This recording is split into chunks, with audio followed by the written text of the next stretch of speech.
Hey there, welcome back to the channel. I'm Alex. It's another awesome day here in Mississippi. Weather's perfect out right now. Perfect to be doing some more yard work, which that's what I'm gonna be doing today. But before that, be taking care of a little pest control action. We're gonna be spraying the house down with some of this Demon WP insecticide in combination with this, Gentral IGR concentrate. There you go. Yep. Get both of these off Amazon. Been using them on my properties for years now, and they seem to do an awesome job with ants, roaches, beetles, wasps, basically any kind of bug. Yep, you just spray it on the baseboards, on the window bases. You can spray it inside and outside. Yeah, like I said, I've been using it for years, and it seems to do an awesome job. It's pretty simple. You just take 1 packet and a half bottle of the concentrate per half gallon of water. But today I'm gonna be making a full gallon's worth, so that means I'll be using 2 packets in a full bottle. So yeah, like I said, I'll be taking care of that. Then moving on to mowing the backyard inside the fence. And there's a couple branches around the backyard's fence that are kind of poking over. So I'm gonna be using my newish electric pole saw on them to be taking care of that. And probably hauling that junk to the burn pile and see how much more I can get done today. We'll see. Please make sure to hit those like and subscribe buttons. Thanks everybody.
Alrighty, so I just went around the house twice.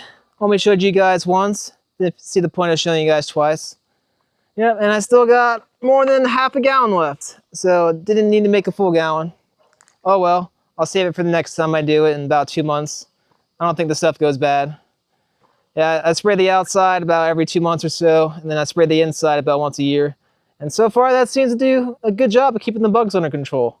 Yeah, if you don't believe me, just by my word, on the front porch here, you can see that there's a ton of dead bugs. So yeah, this stuff is clearly working. Oh yeah, highly recommend it. Like I said, I get it on Amazon. If you want to know exactly what I get, just drop a comment and I'll answer you.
Oh yeah, it's time to have fun with the pole saw.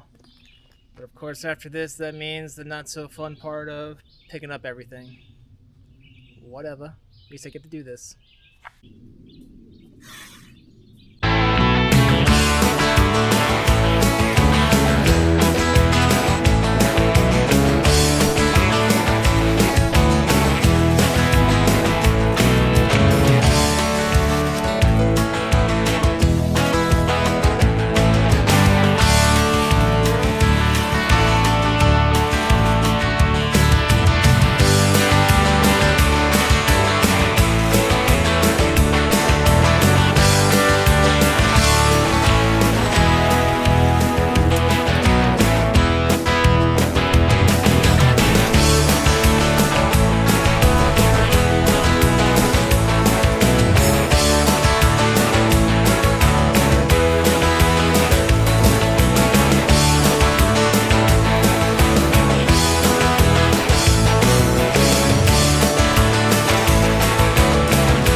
Alrighty guys, so now it's time to do the not so fun part of picking up everything I just cut and hauling off to the burn pile.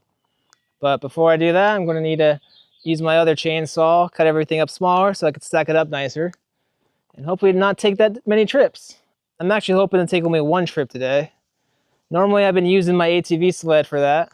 Been stacking everything up as high as I can, tying it all down, dragging it off to the burn pile, untying it, unloading it, and then repeating that until it's done.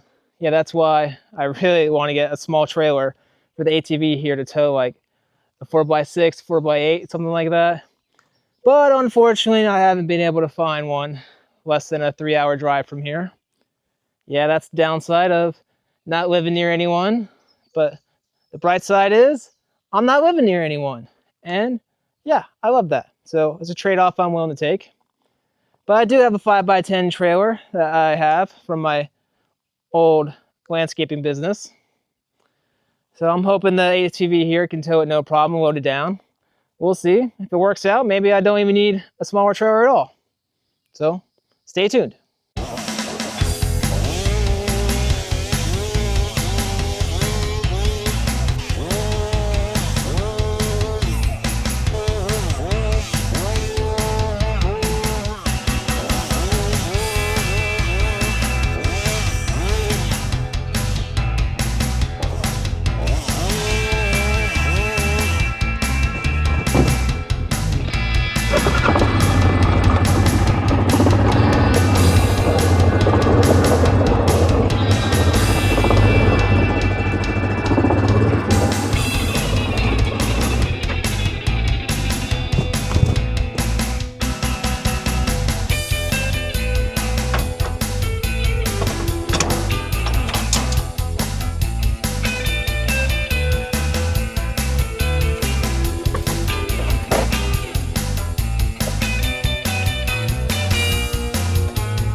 Alright, I guess I lied. It's going to be 2 trips, not just one. I say it every time, but it's true. It looks like so much more on the ground than it does up in the air. And sometimes even more when it's loaded up. Oh well, at least this time it was way easier to load than doing it on the ATV sled. Now let's just have our fingers crossed that the ATV can actually pull it.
right, so just got the last load, brought it over here and unloaded, and it went way easier this time using the trailer there as opposed to the ATV sled like I've been doing. But yeah, I was feeling the weight of that baby as I was driving this ATV, and that's not good. So I'm definitely gonna need a smaller one, like a 4x6 or a 4x8 like I was saying. But I can't find one right now. So if you guys know of anyone, or if you're selling one yourself in the Mississippi area, please drop a comment. I'll be sure to answer you. That'd be awesome. Like I said, I'm looking for a 4x6 or a 4x8 trailer, preferably with 2-foot sides. And if it's a dump trailer, that's even better. But it doesn't have to be. But yeah, if it's a dump trailer, that would be awesome. But yeah, anyways, I think that's gonna be it for this video. Thanks to everybody for watching. Please make sure to hit those like and subscribe buttons. Thanks everybody, and I'll see you guys next time.